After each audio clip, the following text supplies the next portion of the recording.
Em Portugal, houve um esforço significativo relacionado à tradução da Bíblia antes e durante a Reforma.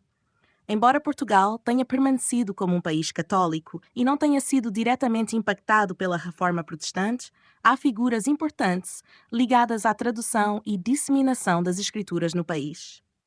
Traduções bíblicas em Portugal. João Ferreira de Almeida. João Ferreira de Almeida. Embora nascido em Portugal, é mais conhecido por sua atuação como missionário e tradutor da Bíblia em regiões sob domínio holandês. Ele foi responsável pela primeira tradução completa da Bíblia para o português diretamente dos textos originais, hebraico e grego. Contribuições: 1. Novo Testamento, 1681. Publicado em Batávia, atual Jakarta, Indonésia, a tradução foi feita a partir dos textos originais gregos. 2. Bíblia completa. Embora tenha falecido antes de concluir o trabalho, a tradução do Antigo Testamento foi finalizada por Jacobus Opden Acker, sendo publicada em 1753. Impacto. A Bíblia de João Ferreira de Almeida é amplamente utilizada por protestantes de língua portuguesa até hoje. Seu trabalho foi pioneiro em fornecer uma versão fiel e acessível das Escrituras em português. Críticas à Vulgata por Almeida. João Ferreira de Almeida seguiu a tradição reformista ao criticar erros da Vulgata. Por exemplo, Romanos 3:28, justificação pela fé. Justificare hominem perfidem sine operibus legis. O homem é justificado pela fé, sem as obras da lei. Correção de Almeida. Traduziu de forma literal, enfatizando somente pela fé, alinhando-se com o princípio protestante de sola fide. Outros esforços em Portugal, séculos XV e XVI. Embora Portugal não tenha sido um centro de traduções bíblicas na época da Reforma, há algumas menções históricas de tentativas e restrições. 1. Inquisição e a proibição de traduções. A Igreja Católica em Portugal, alinhada com a Inquisição, proibiu a circulação de traduções da Bíblia em português.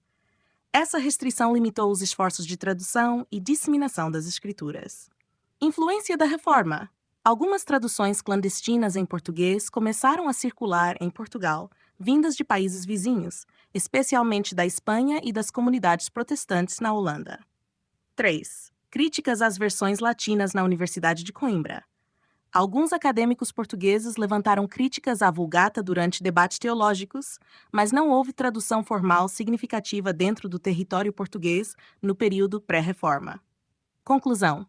Embora a tradução de João Ferreira de Almeida tenha ocorrido fora de Portugal, ela representa um marco fundamental para a língua portuguesa.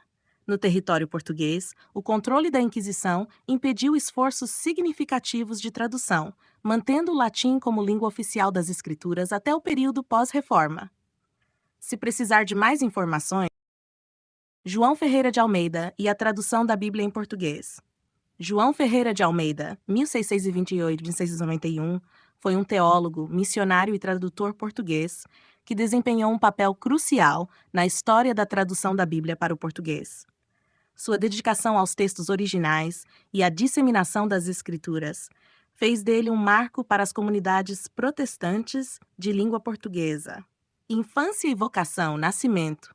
João Ferreira de Almeida nasceu em 1628, na vila de Torre de Tavares, Portugal, sob o domínio de uma igreja católica fortemente influenciada pela Inquisição. Conversão. Aos 14 anos, após contato com materiais reformistas durante viagens para a Ásia, converteu-se ao protestantismo. Esse fato marcou o início de sua vocação missionária e tradutória. Tradução da Bíblia. Aos 16 anos, Ferreira de Almeida começou a trabalhar na tradução do Novo Testamento para o português. Seu objetivo era fornecer aos falantes de língua portuguesa uma Bíblia acessível e fiel aos textos originais. Contribuiu no Testamento, 1981, tradução e publicação, completou e publicou o Novo Testamento em português, traduzindo diretamente do grego. Foi publicado em Batávia, atual Jakarta, onde atuava como missionário sob o domínio holandês. Revisões. A primeira edição foi revisada devido a alguns erros textuais e de interpretação. 2. Antigo Testamento. Progressos e falecimento. João Ferreira de Almeida começou a tradução do Antigo Testamento a partir do hebraico, mas faleceu em 1691, antes de completá-la. Finalização. Jacobus Opdenacker, outro missionário, concluiu o trabalho de Almeida e a Bíblia completa foi publicada em 1753. Livros traduzidos. Livros traduzidos por João Ferreira de Almeida. 1. Todo o Novo Testamento, publicado em 1681. Grande parte do Antigo Testamento, incluindo os Pentateuco, Gênesis, Êxodo, Levítico, Números e Deuteronômio, e outros textos históricos. Livros finalizados por Jacobus Opdenacker. Concluiu os textos que João Ferreira não traduziu antes de sua morte, permitindo a publicação da Bíblia completa em português. Idade e tempo de trabalho. Início das traduções. Aos 16 anos, Ferreira de Almeida iniciou suas traduções. Conclusão do Novo Testamento. Aos 53 anos, ele viu a publicação do Novo Testamento em português. Falecimento.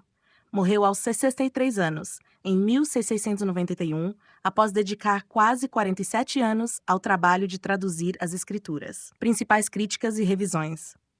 João Ferreira de Almeida seguiu o princípio da fidelidade aos textos originais e apresentou críticas às traduções anteriores, especialmente a Vulgata.